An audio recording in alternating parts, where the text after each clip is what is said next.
Bienvenue, bon dimanche à tous et à toutes, mesdames et messieurs, bonjour, bonsoir, bon après-midi. Ça dépend de l'heure à laquelle vous allez nous capter sur Vérité News officielle, mesdames et messieurs. Grande de ma joie de vous retrouver encore une fois de plus devant vos télévisions, tablettes, ça dépend de la format où vous nous captez en ce moment. Si c'est la toute première fois, vous tombez sur l'une de nos vidéos, n'hésitez pas de vous abonner, de liker, de partager, de laisser des commentaires, ça nous fera énormément plaisir. On en a besoin de ça, oui. Vos commentaires, vos suggestions, ça sera toujours la bienvenue parmi nous parce qu'à la grande équipe de Vérité News officielle, on vous dit merci pour la marque de confiance. C'est jamais à renouveler chez nous. Je sais que nous ne sommes pas parfaits ou nous ne sommes pas à la hauteur de vous servir comme vous le voulez, mais on fait toujours le nécessaire d'être à la hauteur par rapport à tout ce qui s'est dit sur l'internet. Je dis un grand merci à tout le monde qui nous regarde dans ce moment. Si c'est la toute première fois que vous tombez sur nous, moi déjà, on m'appelle Décaré Bachia, Mobali Sango, l'homme de Boya et Makamweza. Je vous dis merci beaucoup. Parfois par choc, Adiali Nekimo Monde. C'est bel et moi. Bon dimanche, nous sommes dimanche aujourd'hui, je viens de l'église. Vu que je vous ai promis qu'il y a des choses à se dire, il y a à boire et à manger dans ces sujets. Ah oui, il faut que tout le nous sommes des youtubeurs. On dit toujours nous sommes des youtubeurs, nous ne sommes pas là pour nous sommes des youtubeurs, nous avons l'obligation de faire des analyses et non de faire des condamnations. OK? Voilà, on va essayer un peu de faire des analyses par rapport à tout ce qui s'est dit autour de la grande compétition Madjabou, tout autour au pasteur Moïse Mbiye, tout autour le pasteur Mike Alamaï. Nous sommes là encore pour vous expliquer qu'est-ce qui se passe réellement. On est en train d'entendre vidéo, il y a une tacalisation, pasteur Mike Alamaï a victime, il y a une menace. Donc il y a plusieurs informations à la toile. Mais avant d'abord de commencer, laissez-moi de remercier Madame Chaki Powa Samou Jakina, Madame. Madame.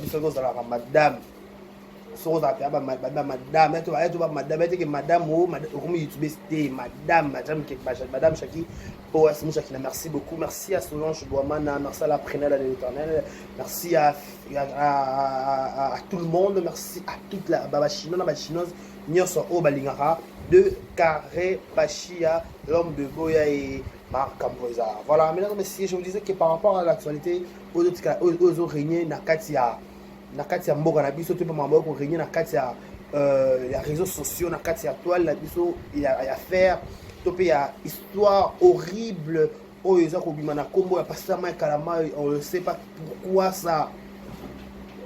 Lobby to mona pasteur Mike Alamaï ça qui crise a piqué crise a piqué écrit à l'hôpital.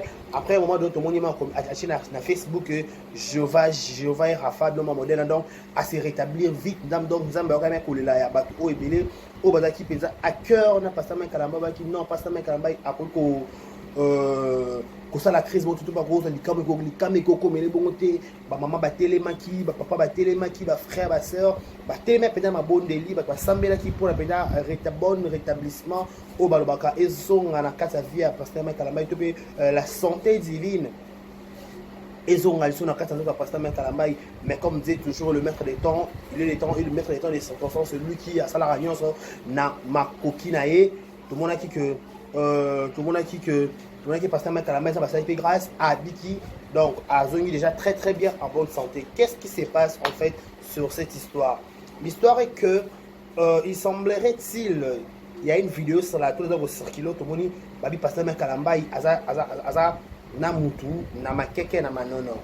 Mais moi aujourd'hui au-delà des tours d'abord avant de comment marambo aux nécessité babi sope nene à 2500 dollars à quoi pour 4000 dollars pour cette vidéo là je vais arriver sur ce point. Je vais d'abord faire parenthèse par rapport à bateau yo bazo ko salara ba sala nzambe publication.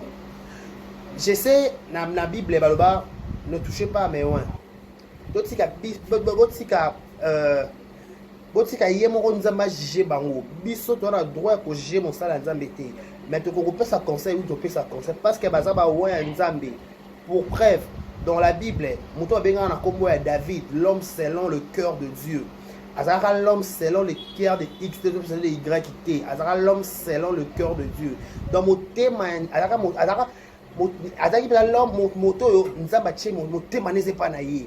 Nzamba depuis mokile banda depuis biso to botani notre ka phrase la dimension pas nzambete banda loba on pas David a lobé la on monte le souté On comprend. Banda le bela phrase na David atika le bela ngo mutu mutu oh pasteur wa mona ka wa télé ça ba koka wa biki ça ba aveugle azubazuité.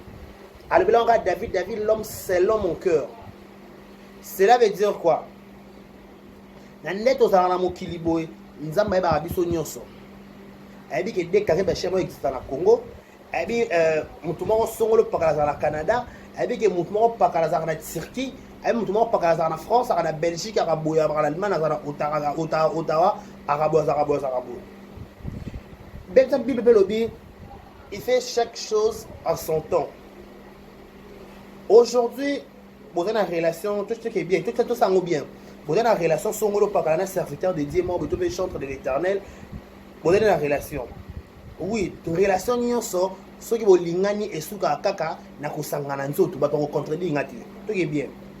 Et souka kaka so bolingo ko makasi bolingo koli et misisa et ça et vandi et sui et boti et comme à niveau que faut to la kisana ke to lingi bito to lingani. Donc moi je suis pas là pour soutenir ou pour non peu importe. Nous tous nous le savons que pasteur Mike Kalamba est un homme divorcé à la base. Pour preuve tout le monde a fait peigner la salle vie naie à kenana ba garçon mi bali o à kenana bango. Donc to remet la pasteur Mike Kalamba mbono te que pasteur Mike Kalamba vandaka croisa makolo. Non. On comprend. To remet les mbono te to le kamunde zabe to jabe a. Et to la C comme un YT. Tout si ka phrase des arts. Vous comprenez? Au-delà de tout, au-delà vous avez pasteur, vous avez bateau. Vous avez maille, vous avez makila, vous avez sensation, vous avez sentiment. Donc, ne peut pas monter au rapport, ça peut monter matin. Quand on peut y aller, monter une obligation pour y aller, on peut y aller. Donc, ce point-là, tout le monde peut arranger. Prenons le cas que Bobimina Moussa Nanzambe au filmé, peu importe, ok. Et après qu'on filmé. Est-ce que vous voyez que toi, genre, chrétien, moussousou, à ta bobimisi vidéo, pasteur, na bango, na bujumbura. Il y a un pasteur, na bisoté, oh, on a dit que ça pasteur, na dadi, na kaye. Et nous sommes tous, genre, chrétien, chrétien, mon béco, croyant en Dieu, et croyant à peine, na pasteur, na bango. C'est-à-dire que pasteur, na biso, petit, na rosa, la té, go, les kati. Genre, chrétien, nous sommes rappelés, bongo. Parce que quand toi, on s'organiser pour salir l'image d'un serviteur de Dieu sur la toile, analysons un peu cette histoire. Comment vous trouvez, comment vous digérez cela? Et à un moment donné, il faut arrêter. À un moment donné, il faut tout ce qu'il y a un moment donné,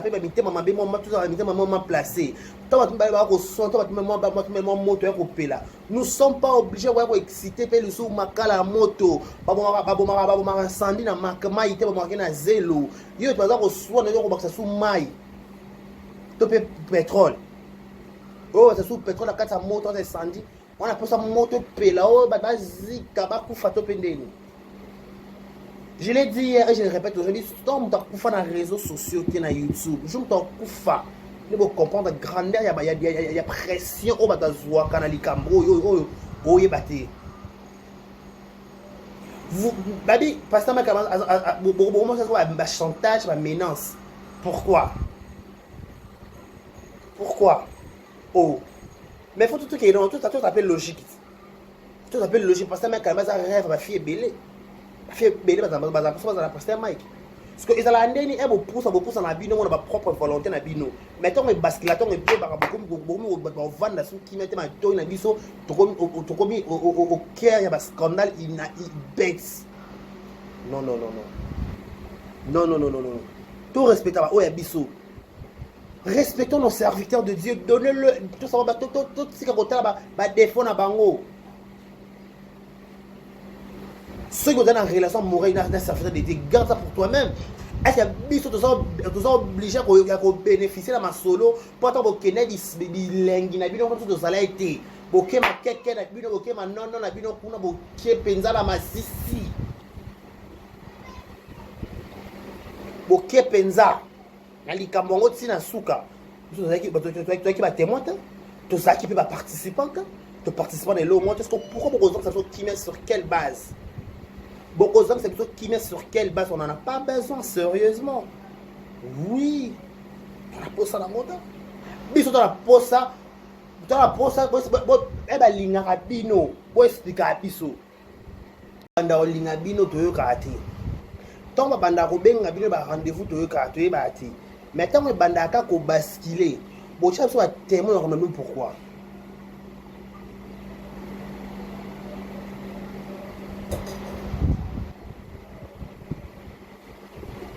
botia biso témoin nakata makambo na bino pourquoi po bokenda ya bino moko.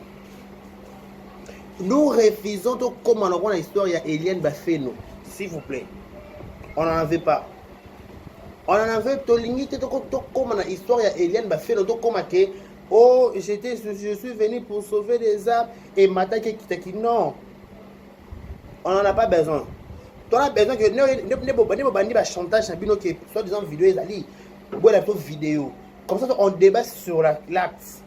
Tout débat sur acte. Tout débat parce que ba propos et kenda qui sont qui harcèlement, ba menace qui fi ango, fait ba comme ça ba menace ba Sandra Mbouy, bo côté ça ba Sandra Mbouy, bo côté ça ba nous ça ba bêtise il y a et ba ni muto à coloter. Parce que ça c'est bimi qui y a le kuta. Vous voulez boya bo poser un pardon. Ne touchez pas mais on doit bien version là té. Soit disant que na ba église, soit disant bino on ne vous a jamais dit que ne touchez pas mes ouins. Bah ouin est baza précieux. Bah ouin on nous a benga na ministère songolo paka. Mouton a droit si maïté qui ne sait pas. Na évité que mouton nous a benga na ministère mouton a droit au simba à part yemoko. Mouton a droit au jet à part yemo kelini à part yemo maître na ye. Histoire Eliane Bafeno à la télévision, qui ne sait pas. Ils sont menacés, ils sont au cœur, il y a le contexte de la photo, de la vidéo, vidéo.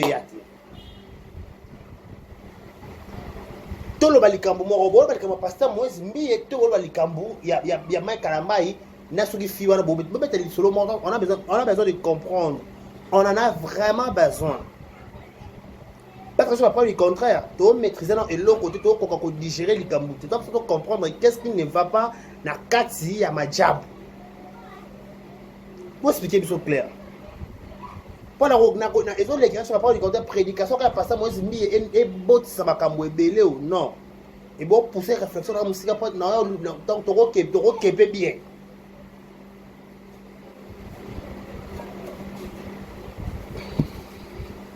Ok, bien à dossier. Pas deux fois, dossier, et puis, tout ça, méchant, mais toi, t'habites. Avant tout ça, il faut comprendre qu'est-ce qui ne va pas. Qu'est-ce qu'en fait vous réclamez. Parce que moi, aujourd'hui, après du contraire, je ne comprends plus rien. Prédication, par ça, moi, Zimbi.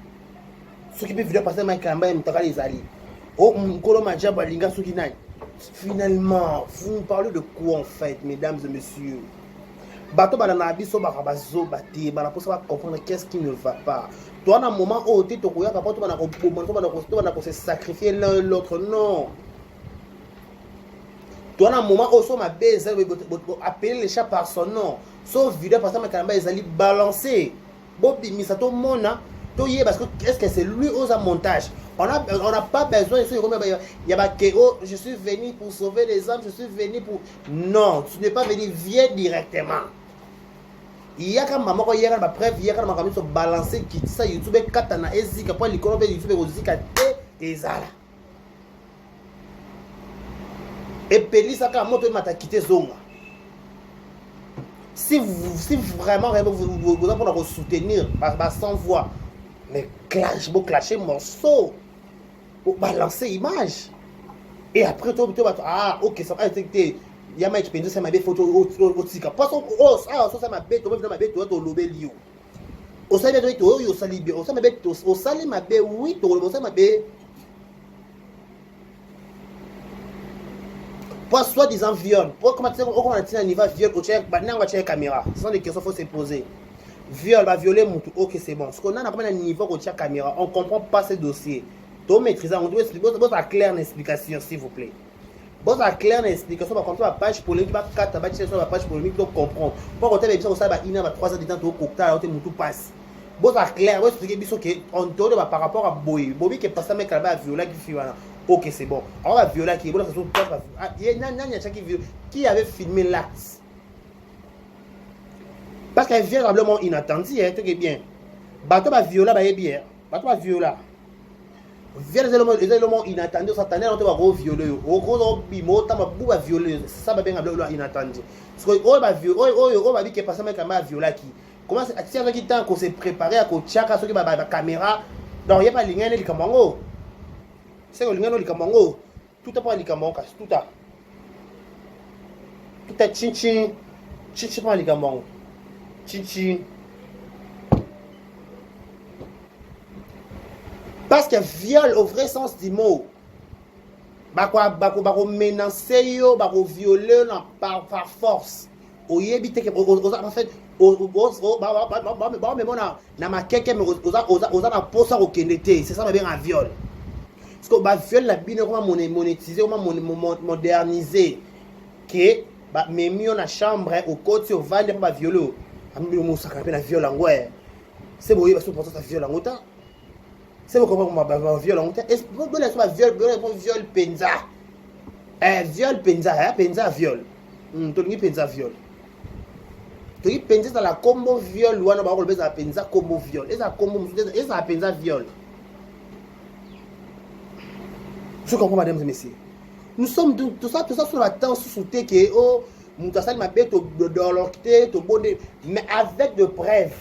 Ce qu'on a ma preuve que parce que quand même c'est ça qui a violé qui vidéo est ok c'est bon pour les autres vidéos bon personne on va avant goûter toi on a besoin avant goûter toi après goûter toi on a besoin directement photo dans circuler pasteur sur payer moto il y a Philadelphie voilà tout le monde directement photo tout le monde comment photo sur payer pété toujours quand la bébé ça quand évangile.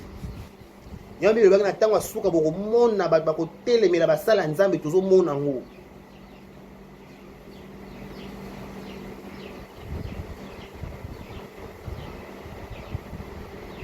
La vie de péché oh, tout ça se passait oh, tu m'as racheté oh, ton amour m'a justifié. La vie de péché oh, tout ça se passait oh. Tu m'as racheté, oh, ton amour m'a justifié. La vie de péché, oh, tout ça se passait, oh. Tu m'as racheté, oh, ton amour m'a justifié, oh. La vie de péché, oh, tout ça se passait, oh. Tu m'as racheté, oh, ton amour m'a justifié, oh. La vie de péché, oh, tout ça se passait, oh. Tu m'as racheté, oh, ton amour m'a justifié, oh. La vie de péché, oh, la vie de péché. Moutounion sokana péché mini, péché majeur na ye. Ata basala nzambe wana to sambela to kina cher. Ara pa na lisumu mo pe kangaka ye pe. Yango na église ba photo to sambela chaque jour. Contre ba esprit wana ezonga ka zongaka. Tout le monde a ça. On fait toujours l'effort à éviter yango. Comme nous remet un message de Karine Néné azo senga pasteur Mike Kalamba $4,000. Parce que Néné a senga pasteur Mike Kalamba $4,000 sur quelle base? Néné est qui? $4,000 pourquoi? Pourquoi? Pour na balancer vidéo té Néné il faut balancer. Que le son la vidéo il faut balancer tout le monde. Tu reconnais un bon hôtel. Il faut tout le monde na penza vidéo à mosala nzambe so que ça penza tout le monde. Té Néné reconnais un bon hôtel so ça to zumbongo mais faut balancer la vidéo. T'es bon au Sénégal, ok, t'es là, permet de voir un bon, mais il faut tout le monde en vidéo si c'est vrai. Pas de photo, un moment donné, photo, c'est ma vérité, ma femme. Pas bandette, c'est la vidéo, il y a belle famille à Karine. Si le nom est yati. Donc, on est en train de la vérité. Donc, bimbi ça YouTube, bimbi ça vidéo, on tombe on a quand des kindi. Bimbi ça penza. Dans ma cassité. La vie de péché. Tout ça s'est passé, oh. Tu m'as racheté, oh. Son amour m'a justifié, oh. La vie de péché, oh. Tout ça s'est passé, oh.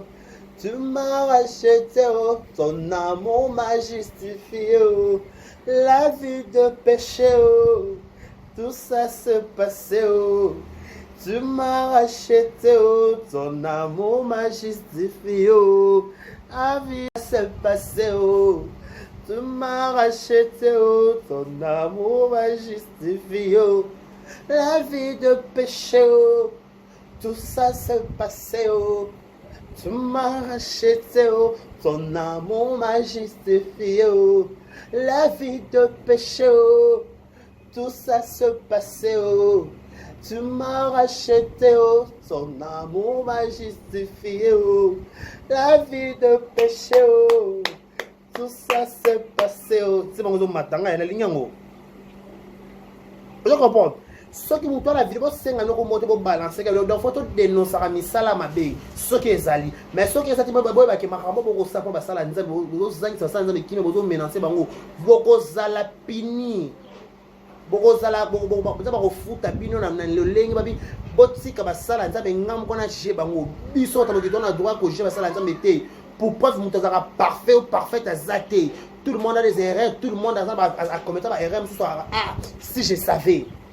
Si je savais moi bimaka ah soki na yeba nanga ah so na yeba nanga ah so na yeba nanga soki ya kaka soki ya kaka tout ce que vous tika ko menacer ke batu tout ko menacer ke batu tout ko stresser ka batu autant na moment oyo ke to sambela rapport na Congo to sambela rapport na mboka moko ke ba Ukraine kuna to me ça qu'est-ce qui ne va pas kasi yango na likamwango te tout au fond de oh mtakale bimi oh ba filmer ki mai kalambai oh mai kalambai mo simbe ko swana oh mo simbe albike oh mon ngolo ma chabunda lingaki donc finalement vous parlez de quoi tout ça va ko calcaler ba sujet va dire ko belé qu'est-ce que vous parlez au juste expliquez-nous bon pour cette explication pendant na mo siki na bolimemia toi on peut comprendre qu'est-ce qui ne va pas na makamwa mboko tu pas ba polémique et pas ba païen. Tu vas recevoir dans clash que ouais la base que la mibali pas païen maintenant ba chrétien tout monde comme que ouais la na kamibali tout monde que ouais la na ebasi qu'est-ce qui ne va pas vous on va enseigner biso nino juste si vous avez la vidéo balancez la vidéo tout masco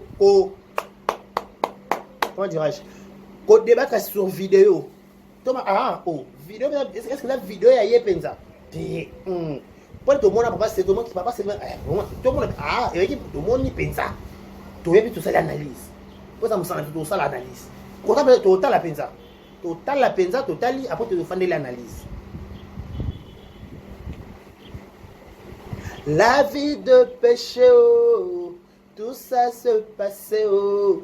Tu m'as racheté, oh, ton amour m'a justifié. La vie de péché, oh, tout ça se passait, oh. Tu m'as racheté, oh, ton amour. Eh, tout au fond de la polémique et matin qui gauche finalement où allons-nous? Tokomi wapi le wangata ndeko Eliezer honorable tokomi wapi na makambo yo